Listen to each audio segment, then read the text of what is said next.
नमस्कार दोस्तों, कैसे हैं आप सब लोग। स्वागत है आपका क्रैक जी के एग्ज़ाम पर। जैसा कि आपको पता है, कंटिन्यू तैयारी हो रही है भारतीय संविधान की, क्योंकि पूरा का पूरा पॉलिटी हम लोग समाप्त करेंगे और बहुत ही शानदार तरीके से नोट्स बने हुए हैं। आपको बस उनको देखना है, फॉलो करना है और पढ़ना है, और पीडीएफ आपको टेलीग्राम से मिल रहा है।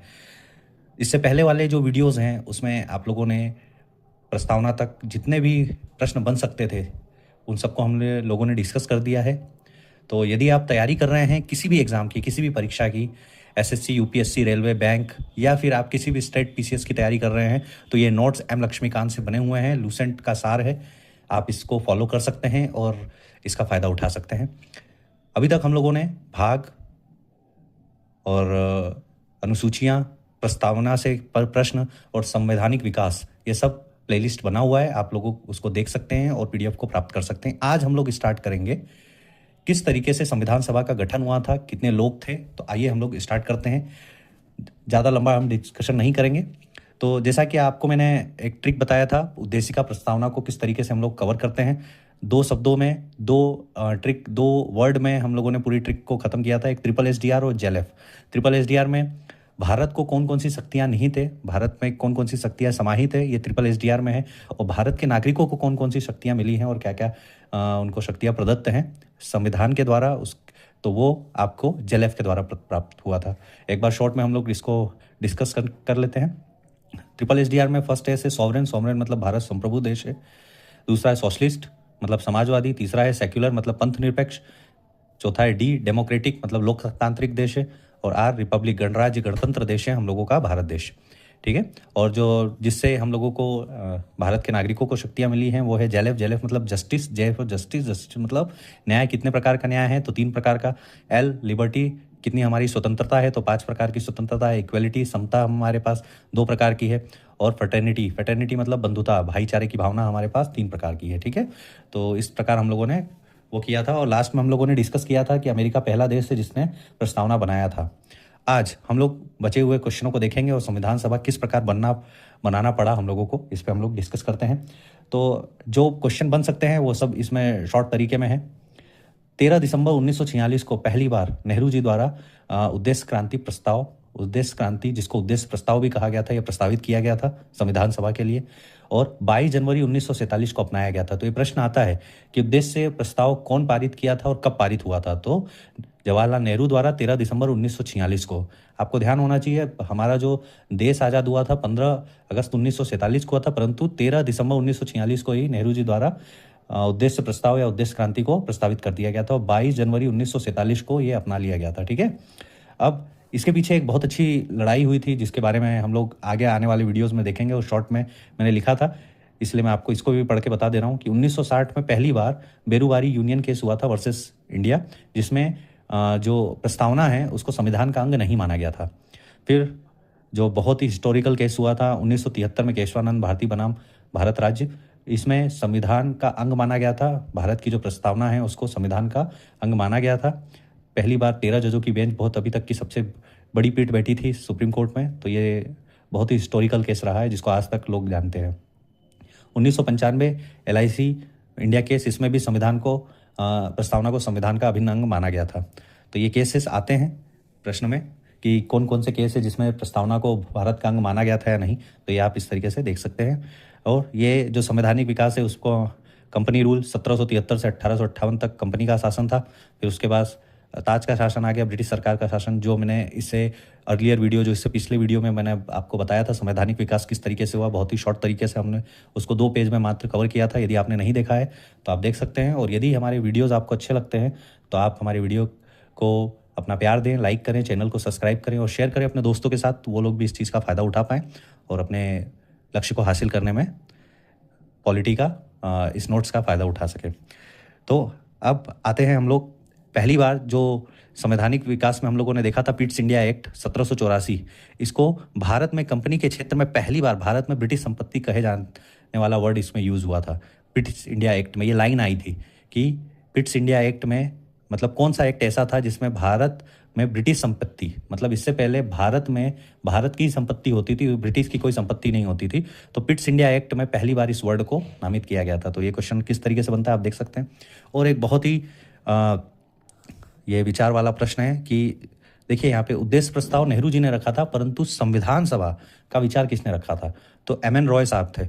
1934 में पहली बार एम एन रॉय साहब ने संविधान सभा का गठन करने का विचार रखा, और संविधान सभा होगी इसका जो विचार रखा था वो एम एन रॉय साहब थे। और इसीलिए इनको भारत में कम्युनिस्ट आंदोलन के प्रणेता के रूप में भी जानते हैं, तो इन्होंने कई ऐसे वामपंथी विचारधारा को लाया जिसमें इनको भारत में कम्युनिस्ट आंदोलन के प्रणेता के रूप में इनको माना जाता है। ठीक है, अब हम लोग डिस्कस करते हैं संविधान सभा में कि जिस दिन जब संविधान सभा का गठन हुआ तो उसमें कितने लोग थे, कितनी संख्याएं थी, इस पर हम डिस्कशन करते हैं। तो कुल संख्या थी 389। इससे पहले मैं एक और प्रश्न बता दूं आपको कि संविधान सभा को कैबिनेट मिशन के तहत अपनाया गया था। ये प्रश्न बहुत बार आता है, इसलिए मैं आपको एक बार याद दिला देता हूँ। संविधान सभा को कैबिनेट मिशन के द्वारा अपनाया गया था। ठीक है, तो इसमें कुल संख्या थी 389। अब इसको देखिए, ब्रिटिश भारत को इसमें 296 सीट मिली थी और 93 देसी रियासतों को मिली थी। ठीक है, तो 389 इसमें ब्रिटिश भारत की जो सीटें थी वो 296 और 93 देसी रियासतों को मिली थी।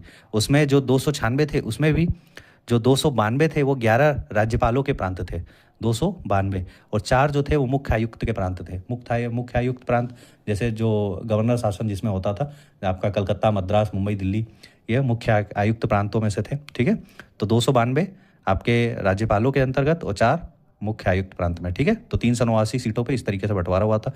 जब पाकिस्तान अलग हो गया उसके बाद जो कुल संख्या बची थी वो 299 हमारे पास भारत में बची थी, 299। ये प्रश्न अलग अलग आते हैं इसलिए मैं अलग अलग आपको सेपरेट करके बता रहा हूँ। पाकिस्तान के अलग होने के बाद में 299 सीट बची थी। उसमें भारतीय प्रांतों में देखिए यहाँ पे उस समय ब्रिटिश भारत था, जब इंडिया आज़ाद हुआ तब ये भारतीय प्रांतों में कितना हो गया, 229, और 70 हो गए देसी रियासत। ठीक है, तो ये आपको ये फिगर याद होना चाहिए। 389 उससे पहले थे और बाद में 299 घट गए। लगभग 90 सीट हम लोग से हट के पाकिस्तान बना था। ठीक है, तो अब इससे इंपॉर्टेंट क्या क्या क्वेश्चन बन सकते हैं वो आप इसको देखिए कि जो एक सीट की काउंटिंग थी वो 10 लाख की आबादी पर एक सीट को काउंट किया जाता था। 10 लाख की आबादी पर एक सीट को काउंट होता था। ये क्वेश्चन आता है कि जब संविधान सभा का गठन हुआ था तब एक सीट पे कितने की आबादी थी, तो ऑप्शन आता है 10,000, 5,000, 10 लाख, 5 लाख। तो इस तरीके से आप प्रश्न को हल कर सकते हैं। ठीक है, तो अब सबसे पहले जो पहली बैठक हुई थी वो 9 दिसंबर 1946 को पहली बैठक हुई थी। इसमें 211 लोग शामिल थे। कितने थी, 299। ठीक है, तो इसमें पहली बैठक जो हुई थी वो कितने लोग शामिल थे, 211 लोग बैठक में शामिल थे। और जो अंतिम बैठक हुई थी वो कितनी कब हुई थी, 11 दिसंबर 1949 को। 11 दिसंबर 1949 को इसमें अंतिम बैठक हुई थी और इसी में एक स्थायी सदस्य इसमें चुने गए थे, राजेंद्र प्रसाद जी। ये तो प्रश्न आपको सबको याद रहता है कि भारतीय संविधान के स्थायी सदस्य किसको नामित किया गया था, राजेंद्र प्रसाद को, परंतु 2 उपाध्यक्ष भी थे। अब ये 2 उपाध्यक्ष कौन थे, इसमें पहले थे एस सी मुखर्जी जी और दूसरे थे वीटी कृष्णामाचारी जी। ठीक है, तो स्थायी अध्यक्ष के तौर पे राजेंद्र प्रसाद जी को चुना गया था, उपाध्यक्ष के रूप में एस सी मुखर्जी और वीटी कृष्णामाचारी। तो ये जो प्रश्न है ये आपको एम लक्ष्मीकांत में मिलेंगे। तो इसीलिए ये नोट्स बहुत ही इंपॉर्टेंट अपने आप में हो जाते हैं कि ये मैं लूसेंट और एम लक्ष्मीकांत दोनों को मिला के बनाया हूँ। बहुत ही 20 से 22 पेजों में आपकी पूरी पॉलिटी खत्म होगी और उससे जो एक्स्ट्रा कंटेंट होंगे वो भी मैं आपको पीडीएफ के थ्रू दूंगा, जिसके थ्रू आप इसको अपनी तैयारी अच्छी कर सकते हैं। तो कुल मिला के संविधान सभा की कितनी बैठकें हुई, तो 11 बैठक मानी जाती, परंतु आपको मैं बता दूं कि टोटल जो बैठक हुई थी वो 12 बैठक हुई थी। इसलिए कहीं कहीं 11 बैठक बोली जाती है और कहीं कहीं 12, परंतु आप माने कि 12 ही बैठक होता है। ठीक है, जो 12वीं बैठक थी वो अनऑफिशियल हुई थी, वो हुई थी 24 जनवरी 1950 को। तो उसको मिला के संविधान सभा की कितनी बैठकें हुई थी, 12 बैठक हुई थी। और एक ये क्वेश्चन, भारत ने मई 1949 में राष्ट्रमंडल की सदस्यता प्राप्त की। जैसे आप लोग न्यूज़ में सुनते होंगे कॉमनवेल्थ गेम, तो कॉमनवेल्थ को हिंदी में राष्ट्रमंडल कहा जाता है। ठीक है, तो जो भी देश ब्रिटिश सरकार के अंतर्गत थे वो बाद में यदि इंडिपेंडेंट हुए, स्वतंत्र हुए, तो बाद में उन्होंने राष्ट्रमंडल की सदस्यता प्राप्त की। तो उसी के थ्रू आपस में गेम्स होते हैं, वो देश होते हैं जो ब्रिटिश सरकार के किसी समय में उनके अंडर में थे। तो राष्ट्रमंडल इस तरीके से अपने आप को मतलब माना जाता है और भारत ने मई 1949 में इसको सदस्यता प्राप्त की थी। तो अब मैं आपको बताने जा रहा हूँ जो भारतीय राज्य व्यवस्था से और जो क्वेश्चन बन सकते हैं, बहुत ही शॉर्ट तरीके से हम लोग इसको डिस्कस करेंगे। संविधान सभा और संविधान सभा निर्माण प्रक्रिया जो भी मैंने नोट्स में बनाया है वो देखिए एक चित्रात्मक रूप में मेरे पास जो एक पीडीएफ जो घटना चक्र की एक पतली सी बुक है जिसके बारे में मैं पहले भी आपको बता चुका हूँ। इसमें हम लोग डिस्कस करते हैं क्या क्या है। स्वतंत्रता से पूर्व कैबिनेट मिशन योजना के तहत स्वतंत्र भारत के लिए संविधान निर्माण की प्रक्रिया आरंभ की गई थी। तो देखिए इसमें मैंने बताया था आपको कि कैबिनेट मिशन योजना के तहत ही हम लोगों की संविधान सभा का गठन हुआ था। ठीक है, तो संविधान सभा से अब जुड़े क्या क्या इसमें ये है, तो गठन कैबिनेट मिशन 1946 द्वारा, भारतीय संविधान का निर्माण कैबिनेट मिशन 1946 द्वारा गठित संविधान सभा ने किया है। ठीक है, भारतीय संविधान का निर्माण। अब इसमें कुल कितनी महिलाएं थी? तो 15 महिलाएं थी। अब प्रथम बैठक जो मैं आपको बताया हूँ अभी 9 दिसंबर 1946 को इससे स्थायी सदस्य राजेंद्र प्रसाद जी थे। कुल अधिवेशन 12 हुए थे, जो मैं अभी आपको बताया हूँ। कितने हुए? 12। संविधान अंगीकृत किया, जो हमने प्रस्तावना में पढ़ा है, 26 नवंबर 1949 को आत्मार्पित अंगीकृत अपनाया गया था। अंतिम बैठक कब हुई थी? तो 24 जनवरी 1950 को अंतिम बैठक कब हुई थी? अनऑफिशियली 24 जनवरी 1950 को। अब देखिए, 11वें अधिवेशन के अंतिम दिन 26 नवंबर 1949 को संविधान अंगीकृत किया गया था। इसलिए इस दिन को जोड़कर संविधान के कुल अधिवेशन 12 माने जाते हैं। कुछ स्रोतों में इसकी संख्या 11 भी पाई गई है, ठीक है, तो आप देख सकते हैं। अब संविधान सभा में जो सदस्य थे, जो हम लोगों ने अभी डिस्कस कर लिया है, यही है इंपॉर्टेंट जो है। ये देख लीजिए कि 10 लाख जनसंख्या पर एक सदस्य का चुनाव किया जाता था, जैसा कि हम लोगों ने इसको देख लिया है। और सदस्यों का चुनाव प्रांतीय व्यवस्थापिका के सदस्यों द्वारा किया जाना था, अतः यह चुनाव वयस्क मताधिकार आधारित नहीं था, ठीक है।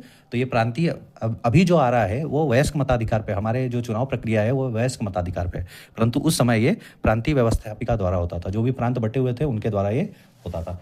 तो ये भी मैं आपको पीडीएफ में अवेलेबल करवाऊंगा, ठीक है। तो इस तरीके से हम लोग आपको पॉलिटी को हम लोग धीरे धीरे कवर करेंगे। आज हम लोगों ने संविधान सभा के बारे में दिखा है। कल हम लोग जो डिस्कस करेंगे कि प्रारूप समिति का गठन कैसे हुआ था, कितने वाचन हुए थे, संविधान सभा जब बना था उसके मोहर के रूप में कौन कौन थे, संवैधानिक सलाहकार कौन थे, मुख्य प्रारूपकार कौन थे, ये सब हम लोग आने वाले समय में डिस्कस करेंगे। 3 वाचन हुए थे, कितना इंपॉर्टेंट हो जाता है ये संविधान सभा का बनना और संविधान का बनना, ठीक है। तो इसी तरीके से आप कंटिन्यू तैयारी करते रहिए और जुड़े रहिए हम लोगों से। तब तक के लिए जय हिंद, नमस्कार।